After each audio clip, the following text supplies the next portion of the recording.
Hello guys. Welcome to my another video. तो यार इस वीडियो में एक्चुअली मैं कुछ ऐसे पॉइंट के बारे में बताने जा रहा हूँ जो एक्चुअली आपको अवॉइड करना है ड्यूरिंग, अगर आप नेक्स्ट अटेम्प्ट देने जा रहे हो या फिर आपका फर्स्ट अटेम्प्ट है या फिर समथिंग ऐसी जो आपको नीट के दौरान जितनी भी गलतियां होती हैं वो सब हटाने की पूरी इस वीडियो में मैं कोशिश करूंगा। और अपने जितनी भी मेरे साथ में जितनी भी चीजें मेरे साथ हुई हैं जो कि मुझे नहीं करनी चाहिए थी या फिर मैं इससे सीखा हूँ वो सब बिल्कुल मैं आपको बताऊंगा कि वो आपको नहीं करना है। क्योंकि कहते हैं कि करके सीखने में बहुत टाइम लगता है, पर आप किसी भी गलती से सीख जा रहे हो, जल्दी सीख जा रहे हो, तो वो सबसे बेटर होता है। और सबसे थोड़ी इंपॉर्टेंट बात ये है कि देखो, हम लोग ने जितनी भी तैयारी की अपनी, हमने 12th से स्टार्ट करी थी अपनी तैयारी, मतलब 11th पूरा पढ़ा था, 12th पूरा तैयारी स्टार्ट की थी, फिर ड्रॉप, फिर जो भी उन सब सारी चीजें जितनी भी हुई हैं उन सारी चीजों को मैं बिल्कुल बताने की कोशिश करूंगा। और इस वीडियो में एक्चुअली मैं ये भी बताऊंगा कि सबसे इम्पोर्टेंट चीज क्या है जो आपको सबसे पहले करना है, जिससे अगर आपका मार्क्स कितना हो भी आ रहा हो, मतलब अगर आपका मार्क्स सपोज 400 आ रहा है, 450 आ रहा है, 500 आ रहा है, मतलब जितना भी मार्क्स आपका है, मैं भी वादा करता हूँ कि इस वीडियो के देखने के बाद आपका मार्क ड्रास्टिकली इतना ज्यादा इंक्रीज करेगा कि आप सोच भी नहीं सकते हैं। कि मैं उस पॉइंट को क्लिक करूंगा जो हमें फर्स्ट या सेकंड अटेम्प्ट के बाद समझ में आई। क्योंकि हम लोग का मार्क्स, मैं अच्छा मार्क्स से बात करूंगा, मतलब अच्छा marks in the sense selection होना और अच्छा मार्क्स आने में बहुत ज्यादा डिफरेंस नहीं होता है। अगर मेरा 610 मार्क्स था पिछली बार तो मेरा सिलेक्शन नहीं हुआ, इसका मतलब ये नहीं कि मेरा अच्छा मार्क्स नहीं है। कुछ कुछ लोग ऐसे लोग हैं जिनका पिछले साल 597 598 मार्क्स सिलेक्शन हो गया, तो इसका मतलब थोड़ा है कि उनसे मेरा ज्यादा मार्क्स से मेरा सिलेक्शन नहीं हुआ है, नहीं मेरा अच्छा नहीं है, ऐसा कुछ नहीं है। हमने बिल्कुल भी अपने जितनी भी चीजें हुई हैं उन सब सारी चीजें में अच्छे से इम्प्रूव करने की कोशिश की है। पर हर साल इम्प्रूव हुआ है एक्सेप्ट 2025 को छोड़ के, जो कि एक्सेप्शन ईयर है मेरे ख्याल से, क्योंकि किसी का भी इसमें इम्प्रूव तो नहीं हुआ होगा। तो हाँ, तो सबसे पहले आपको करना कुछ नहीं है, सबसे सिंपल ये है। अब सबसे पहली और सबसे मेजर मिस्टेक मैं बताने जा रहा हूँ जो लोग सबसे लास्ट में बताता है, मैं सबको सबसे पहले बता रहा हूँ। अगर आपने इसको कर लिया तो आप चाहे कितना भी मार्क्स पे हो, 200 पे हो, 300 पे हो, 400 पे हो, 500 पे हो, या 550 पे या फिर 600 पे, क्योंकि हम लोग का देखो हमेशा मार्क्स 550 से 600 के बीच में रहा है, फर्स्ट अटेम्प्ट को छोड़ के। हाँ, इसके बीच। और सबसे बड़ा रीजन है 550 से 600 मिक्स के बीच आने का, वो है हम लोग का टेस्ट सीरीज। सबसे पहले आपको काम ये करना है कि आपने टेस्ट देना है, टेस्ट देना नहीं, टेस्ट देने के बाद उसका लक, मतलब लक के एनालिसिस करना। मतलब जितना आपने उस चैप्टर को पढ़ने में टाइम नहीं लगाया ना, अगर उतना आप उस टेस्ट को एनालिसिस करने में टाइम लगा दोगे, यकीन मानो आपसे बेटर कुछ नंबर ला ही नहीं सकता। अगर मैं सिर्फ नंबर लाने की बात कर रहा हूँ, सिलेक्शन की बात, लक कुछ तो लक होता है वहां पे, मैं सिलेक्शन की बात बिल्कुल नहीं कर रहा हूँ। तो आप अच्छा मार्क्स ला लोगे, इतनी गारंटी है मेरी। तो आप कुछ मत करना, सबसे पहला आपका काम है आप लेक्चर लो। सबसे मैं बेसिक बता रहा हूँ, और इससे ज्यादा इम्पोर्टेंट कुछ नहीं है और कोई नहीं बताएगा आपको।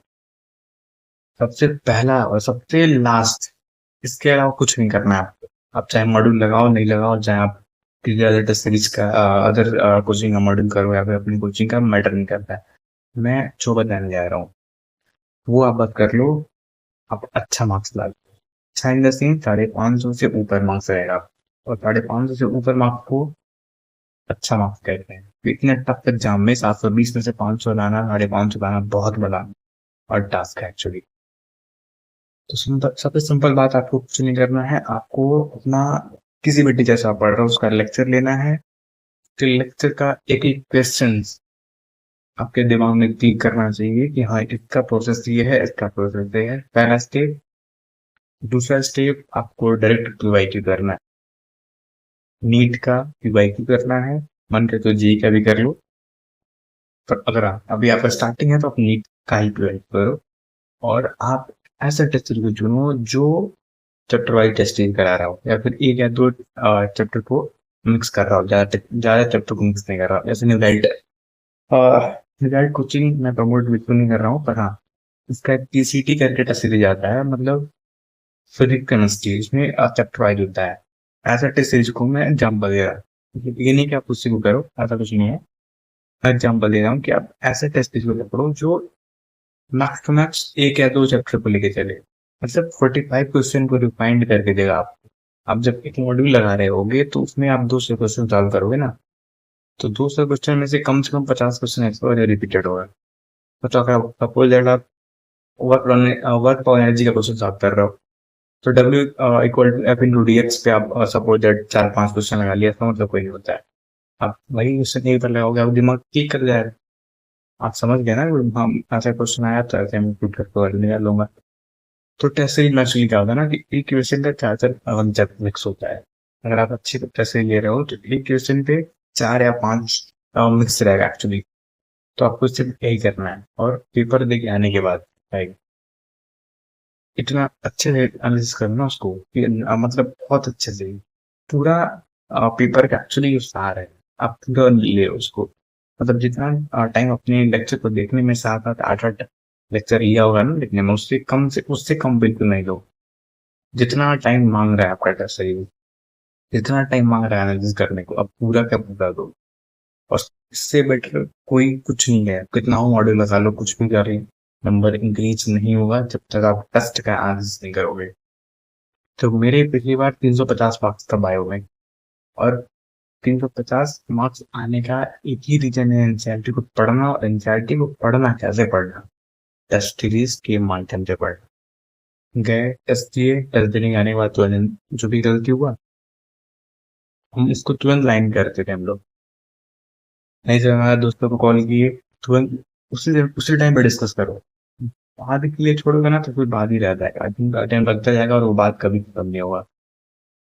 तो आपको सिर्फ यही करना है, इसके अलावा कुछ नहीं करना है यार। मतलब फिर बता रहा हूँ, इसके अलावा कुछ नहीं करना है। ड्रॉप आउट में आने के बाद इंसान बहुत ज्यादा लगता है कि यार ये कर लें, कुछ नहीं। मैं बता रहा हूँ, इससे बेटर कुछ नहीं है। सर का नोट लो, अच्छे से लेक्चर करो, सर का नोट पढ़ो। मन करेगा डीपीपी तुम्हारे ऊपर डिपेंड है। अगर तुम्हें लग रहा है कि मेरा टाइम है, करो डीपीपी, कोई मना ही नहीं है। लेकिन अगर टाइम नहीं मिल रहा है तो कोई दिक्कत नहीं है। हाँ, पर टेस्ट दो। पर टेस्ट ऐसे दो कि कोई टेस्ट नहीं दिया हो। जब लास्ट अगर तुम सो के अगर उठो ना तो लग जाए कि अगर ये क्वेश्चन तुम्हारा गलत हुआ है, नेक्स्ट टाइम कोई पूछे कि ये इसका आंसर क्या है, तुम्हारे दिमाग में रटा होना चाहिए। प्रोसेस ये है और ऐसे क्वेश्चन हमने सॉल्व किया था, मेरा गलती हो गया था, फिर आके मैंने घर देखा तो मेरे से हो गया। ऐसे करना है आपको। और इससे बेस्ट मेथड कुछ भी नहीं है। मैं फिर बता रहा हूँ, इससे बेस्ट मेथड कुछ नहीं है। आप कितना हो कुछ भी कर लो, तुमने यार सब तुम, अगर मैं तुमको मॉड्यूल दे दूँ, 3-4 मॉड्यूल दे दूँ, पर अगर तुम 10 नहीं दे रहे हो ना तो कोई मतलब नहीं है फिर। ये सबसे बड़ा वर्ड मिस्टेक है। अगर इसको तुम अवॉइड कर ले रहे हो, अगर तुम्हें अड्रेस दिया, एनालिसिस किया इस टाइप से, तो उससे बड़ा मेथड कोई नहीं। Hello guys, welcome.